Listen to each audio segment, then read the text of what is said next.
So I'm just about to go to Wally Abbey. Um, it's just gone 1:30 in the morning. Uh, it's absolutely peeing it down outside. So that's one of the reasons I've been put off going all night. The other reason is because I've been watching some good stuff about it today and found out a bit more about its history.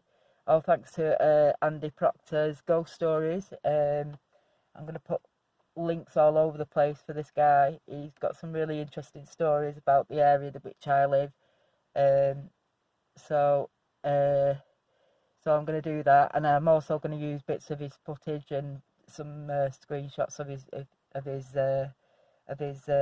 stories and his history of the place. I don't know much. I can't retain much about the history, but I can remember that the first foundations were laid in 1330, and it was completed in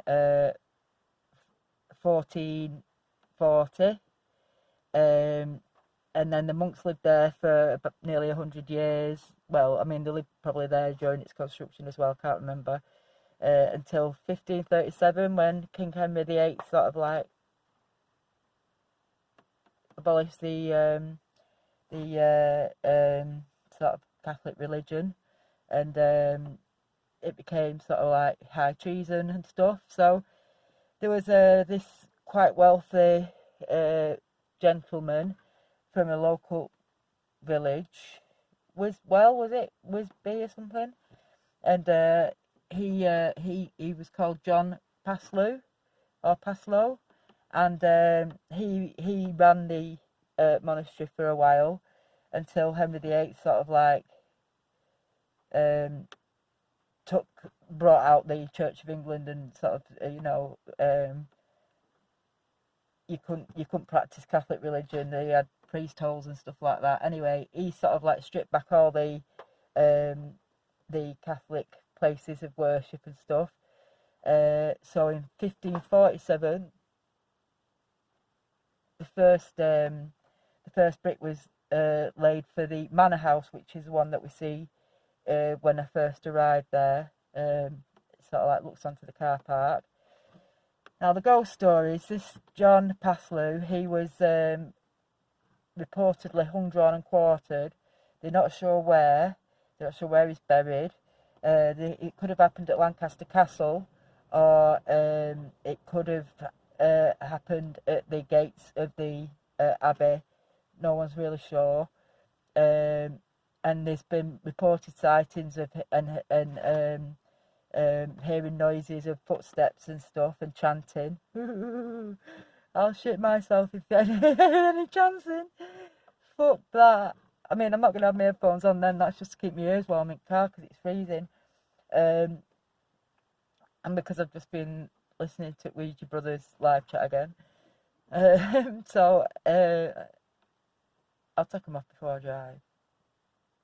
Yeah. So anyway, so there's supposed to be this hooded monk, and there's also supposed to be apparently there was a young pretty nun who was abused and sexually abused or whatever by the monks, and to stop her grassing them up to her superiors, basically they murdered her. This is all sort of hearsay or legend has it, and so anyway, on the road outside the abbey, on the main road, I'm assuming, one day a policeman was driving past, and he saw this girl by the roadside, and she looked upset or whatever, so he stopped the car and got out, and she disappeared.